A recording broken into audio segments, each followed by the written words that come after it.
Well, once again, I am revisiting the HMV-104. 1928 to 1930, so it wasn't really made for that many years, I guess. You recall 2 years ago I did a video on this machine. When I first got it, it came out of a New Jersey estate sale. So this was not bought off eBay and imported from the UK. This was probably brought here by a tourist or someone who moved here from one of the Commonwealth countries or from the UK, I don't know. It is missing. The front grille still is. I have no idea where I would possibly manage to find something like that. I mean, these are impossible really to find. The machine itself in this country, there's just not very many of them over here.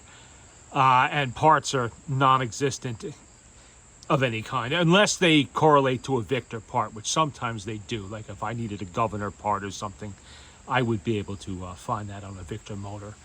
There's a Victor motor spring, that mainspring that would fit this. This uses a number 59 motor, same as the HMV-101 portable, no different. It has the zinc horn, the folded horn, a little 10-inch turntable, and the wood is, by the looks of it, is mostly, it's oak, obviously, but it doesn't seem to have a lot of veneers on it. I guess maybe only the larger machines would have that, and not the smaller ones like this. Which is a good thing, because this machine has been used hard for many years and probably not stored especially well. So if this had had a lot of veneers on it, it would have been peeling everywhere. As it is a little loose on the top, just right here in the corner. It's not horrible. That's something I'll fix with hide glue. Not that it really matters that much up there, because there are wormholes to deal with. Yeah, this machine was attacked by insects, and they... Not recently, I would guess 60, 70 years ago by the look of it. The insect tunnels are clogged with dust and everything else. You can see the spiders and such in there. It has a generic aftermarket reproducer that nobody put their name on. There's a patent date on a number on the back anyway, but you can see it right here. I'm going to assume this is 40s or 50s. Fairly common style. It does have an aluminum diaphragm. It does appear to be made of aluminum and not pot metal, although it is a bit on the heavy side. Decent enough needle bar, but it had not been treated very well. The gaskets were completely shot. I did have to replace the gaskets. They're rubber. Uses the same tube gasket as the Victor Exhibition reproducer. So that, the white rubber tube gasket, are all familiar with that who've rebuilt reproducers on Victor machines. The diaphragm looked like it had gotten run over by a car. I mean, it was all bent and dented, not full of holes though. I have occasionally had to deal with that. But it didn't have any holes, but I did have to reshape it as best as I could so the needle bar would line up properly, which it is now. It was badly misaligned before. Hope nobody was playing records that way. Yeah, I got it to play. It is working. It sounds okay. I tested it a little while ago. It's not too bad. I had to tighten up the pivot on the needle bar a little bit. It was buzzing, which is fairly common when that's right in here. When this is loose in here, these little pivots, it will buzz like a hive of bees. It's just not too good. Believe it or not, the auto brake actually works. That kind of took me by surprise. It actually works when the record has the eccentric in the middle for it anyway. And there is no extra manual brake to shut it off if you choose to play the older records on this that didn't have the eccentric. So in those cases, you just have to watch it. Whoops. Back on the lid, it says close lid whilst playing. I don't know if you remember that. Last time, I'll have to move the camera to show you that. Right back there. I'll try to zoom in on it. Like I said in the last video I did on this machine, I have never seen that on a lidded machine before. Not a single Victor machine would have that on it. Not from the little Victrola 8 all the way up to the big 16s, 17s, and 18s. None of them say that. You would have to go to the instruction manual that came with every machine to know you're supposed to play it with the lid closed. It just cuts down on surface noise on the record, a little hiss from the back of the reproducer, that kind of thing. This actually says it. And of course it has the dealer tag on the back there. I don't know, you really can't see it. There it is. Now I decided that before I tore this one apart, I was going to see if I could get it to play. Before I opened up the motor, took it all apart, everything else, I did take the spam can off of it, just so I can get in there and do a flea market rebuild on it. How you going? What the hell is he talking about? What's a flea market rebuild? Or we could call it an eBay rebuild. This is when you take a little oil bottle and you pretty much dump it in every part of the motor that moves to try to smother its death screams. You do that, you know, I did it on everything but the spring. To do the spring, you got to take the motor apart and open up the spring barrel, which I will eventually be doing. However, much to my surprise, is not actually thumping and bumping. So it's possible somebody was in there at some point in the not too distant past. You know, but I wanted to get some oil on the friction leather and, you know, on the governor pivots, that kind of thing. You don't want to put wear on those parts of the motor, because then you're replacing, you know, expensive parts, and you don't want to do that. But I did the flea market / estate sale / eBay rebuild, which is what sellers on those platforms or places like to do to machines, and then tell you it's been rebuilt. It's been rebuilt. Yeah. When you're thinking they took the motor apart, they scrubbed every little piece on it and properly lubricated everything and put it all back together, properly adjusted everything that needed to be adjusted, that's what you're thinking. But that's not what happened. What happened was somebody squirted it with WD-40 or some other oil. At least I took real oil and put it on the, you know, the joins and pivots and little bearings and everything like that. I know where the critical spots are. I didn't just take some penetrating and, you know, spray the whole motor down. We don't do that here. And much to my surprise, it actually does play surprisingly well.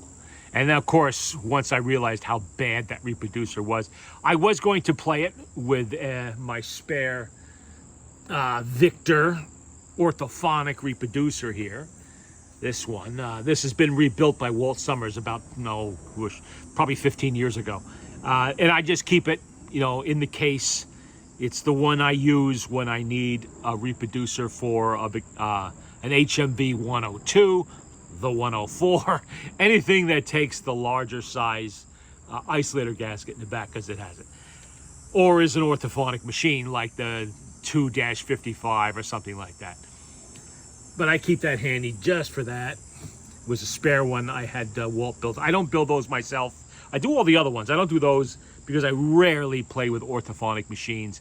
And I am not going to start stocking all the little ball bearings and gaskets and everything else for those, specifically for those reproducers, when I might have a need for one once every 15, 20 years. So gladly have Walt do those, or I don't know, other people do them too, but I happen to use Walt at the time. And I would go back to him because here we are 15 years later, that thing is still working just fine. Did a really good job on it. Now the machine does need a lot of work. I mentioned before it has wormholes, no live insects, thank you. I did check that. It is missing the grill. The horn is probably okay. It does have that wrap that goes around. I don't know what that's for. Maybe something was buzzing and someone did that to kind of calm it, because nothing else on the horn seems bad. I haven't unwrapped it. I'm not going to. I'm going to leave it. Now that I know it plays well, I'm just going to leave it the way it is on the horn. If there is a pinhole in there somewhere or something's corroded, that wrap is doing the job. There's an old expression, if it ain't broke, don't fix it. That's not broke. Unlike the reproducer, that definitely was. That was a mess. But I wanted to try to play it with that. I'm not going to leave that reproducer on there. This is going to end up with a number 4 reproducer that, I'll use the orthophonic size gasket, isolator gasket in a number 4 to put on here, or I will simply use the Victor orthophonic reproducer. I am not putting my spare HMV 5A reproducer on this because that was a brand new in the box dealer overstock or leftover dealer stock in immaculate condition, playing perfectly, and I would value that at about $400, which is 4 times what this machine is worth. So not doing that. I'll be saving that in case I get a really spectacular 102 that needs it. All my good 102s, they all have good reproducers on them. But let's see, the lid's kind of a mess. You know, it's sprung a little bit back there. That needs to be re-glued. It's coming apart a little bit. It's a little bit warped. I will show you what happened. I think I did in the last video, but in case I forgot. You can see the insect damage here, here, here, here, here, all in the front. I mean, that'll clean up. It'll look presentable. It's dirty now. I haven't hit this with cotton cleanser. You can see it's a little bit open here. Slightly, some of that is going to be warpage, and I can't do much about that. It's not too bad on the sides. The back is okay. You know, it closes good. It's a little bit. That's the hinge, actually. That's not. Yeah, the hinge needs to be tightened up. That's a matter of fixing the screw threads. And if you wanted to see it, whoops, it started to play. Back there, you can see the dealer tag. There you go. Okay, now let's put this back. Since I have a record in here already, what I'm going to do is I'm going to play the record so you'd be able to hear the machine before I rebuild the motor. Not that it's going to sound any different after I rebuild the motor, but, you know, I don't usually play the machines before I do a motor service on them. It's kind of pointless. I wanted to do it this time just for the hell of it, to see what would happen and do my own version of the flea market rebuild or eBay rebuild. And I also wanted to play with that reproducer a little bit while I was at it and do things like test the auto brake before I took it all apart and everything like that. I'm going to take it apart anyway to clean it. It is a little dusty and, you know, a lot of dust bunnies underneath that turntable. So what I'll do, see, what do we got on there? I forget. I already wound it up. It's already got a needle. This is Paul Whiteman. I'll tell you what song after. Whoop, I guess I can now. Way Down Yonder in New Orleans.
One thing about this machine, it is loud.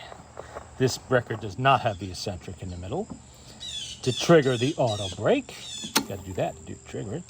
Another thing about this reproducer is the needle sits way deep in it. A lot of the aftermarket ones do that. I have no clue why they feel they have to sit the needle that far down. Now, the proper way to have the needle in the needle bar is in as far as it will go. You know, it should be bottomed out when you play. Shouldn't be, and you shouldn't be trying to suspend it halfway up or something like that, like the temptation is to do with something like this, just so you could get it, you know, in there. Now, look at, I don't know if you can you see that? Yeah, you can. That's how much sticks out. Very little. It's enough that a reproducer clears the record, but it is difficult to get your fingers on that and pull it out of there. I had trouble a couple of times before. And I've run into that before with these aftermarkets. And maybe they think when they put these together, thought the needles were twice the size there. I don't know. Maybe they thought it was sewing needles or what these things used. I don't understand that. But one thing, this is another reason why I wanted to play this machine before I took it apart. Because now I know that it will play with the spring it has.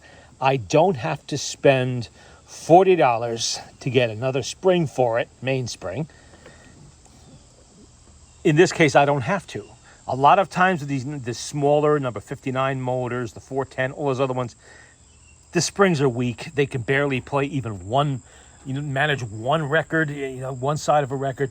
This would actually do more than one side, but I'm not going to bother with that. I would always wind it up anyway, these small motors. So I know I don't have to spend that money now.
Loud. Hitting those high notes, too. Okay, now, let me see if I have to fight with the needle again. Come on. Yes. Oh, I got it that time. Okay. And that was, of course, Dearest. There you go. And the last one. There you go. Yeah, another reason why I wanted to see if this really needed a new mainspring, other than, being able to use the original parts, was this is not going to be a big money machine. Yes, they're rare in this country. And if this was in nice, really mint shape, probably would be a $400, maybe even $500 machine. In its current condition, it is a cool machine, missing parts, dirty, bing, bug holes, whatever. It's a cool machine. It's nice for me to play with.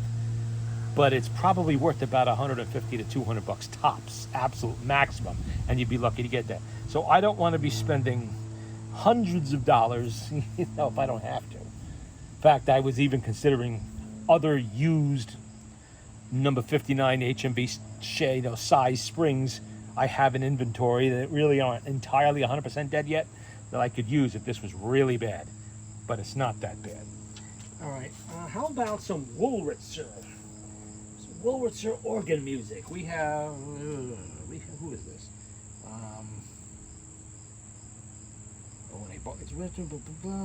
I'd love to call you sweetheart. Pipe organ with orchestra. Okay, well, who? Wow, the Cadillac Orchestra. Look at that. See it? The book dash Cadillac Orchestra.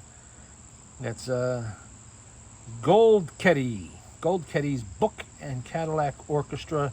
Oh, Jesse Crawford. I'm sorry. Yeah, of course it's Jesse Crawford. He did a lot of organ music. He did quite a bit. And I think most of this album of records I have here is his stuff. It's all organ music and stuff like that. But that's all right. It's an orthophonic recording, which is really what this machine was made to play. And it has the eccentric in the middle that should trigger the auto stop when it comes to the end of the record. We'll see.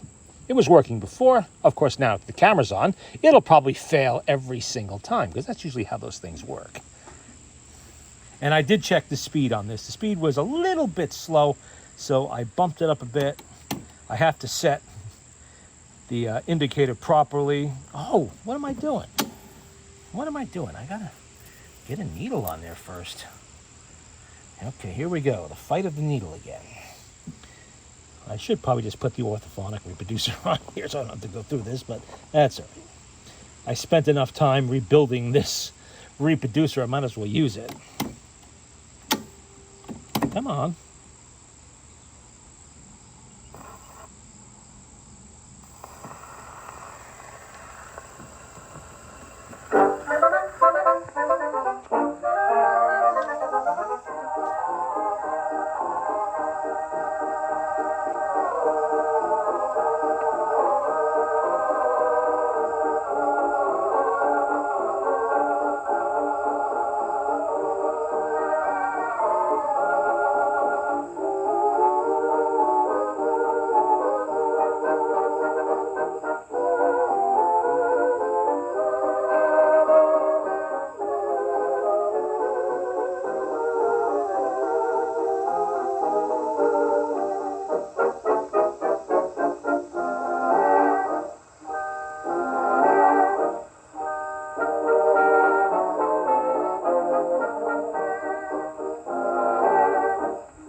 it works. Now, normally, every one of these HMV auto brakes, except some of the 102s, which are a little bit better later on, I have to play with them to get them to work properly.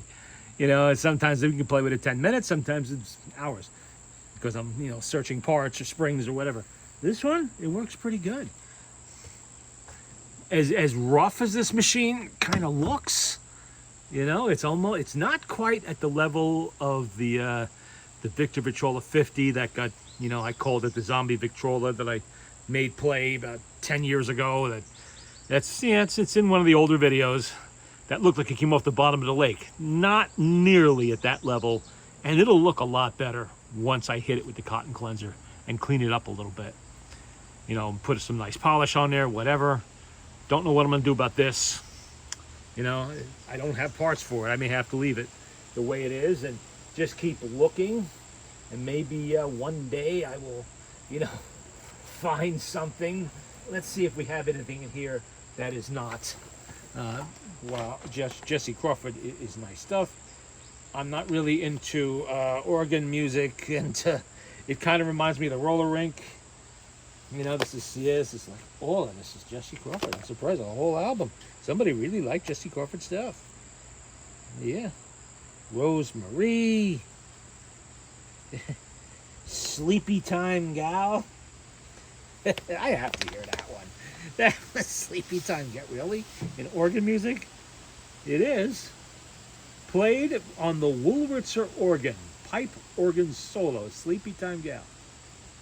Jesse Crawford, Alden Egan, Lorenzo Whitney. Okay, whoever the hell they are, but all right. I guess it's, yeah, it has an eccentric in the middle. Is there a date on there? 19. Well, it's a Victor, so it's before 1928, 29, rather. Not RCA yet. So I'm guessing it's late 20s. Not a record collector, so I don't always get that right. Okay, let's get rid of the needle. I didn't see that time it came out pretty good too. Let's put that there for a minute. Sleepy Time Gal. All right. And we're gonna wind it up.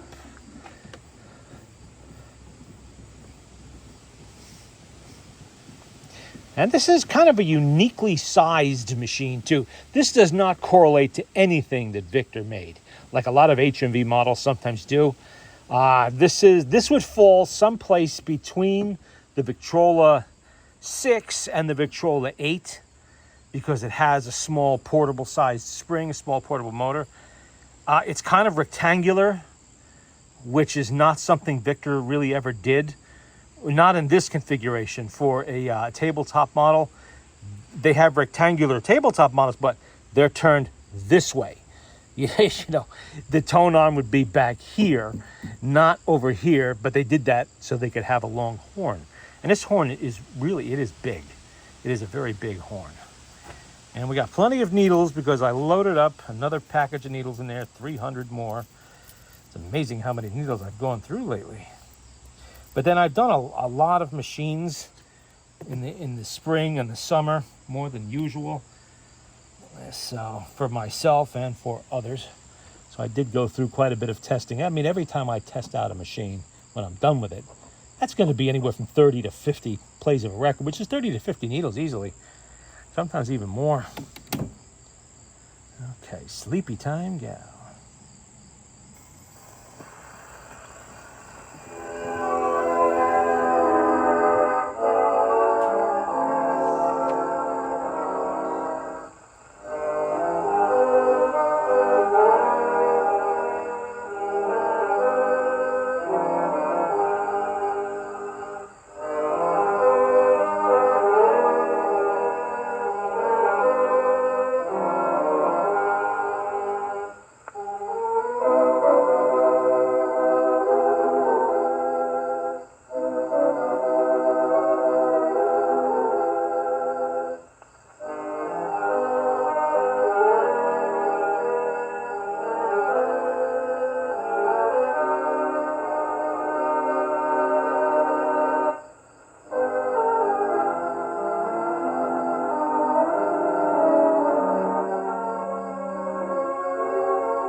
See? When the eccentric is there, it works every time. Okay. All right, that is enough of the roller rink music. And that's it for now. Now I'm going to take it apart, do all the usual service that I do to these machines. And it's going to get its motor service. It's going to get the little feet at the bottom, the little rubber bumpers under there, so it doesn't mark up tabletops. In fact, I will show you the motor. I'll take it off right now and you can see it. Okay, let's pop that up. There we go. Put that away. Oh, forgot. Motor's not going to come out until I take the crank out. And this is the screwed in crank, just like any other machine of its era. Okay, now how you do this is lift on this one first, pull it forward, tip it up, and pull it out. All right, let me get it over here. It's got two knobs too. All right. And there you go. Those of you familiar with the 101 and have seen my various videos of servicing 101s will recognize that style of motor. I'll let it wind down, but it's actually working very quiet. Does need a little bit of grease on those gears though. They haven't been greased in a long time. And they were pretty dry before I oiled them up this morning. The friction leather is good. Everything's working there like it should.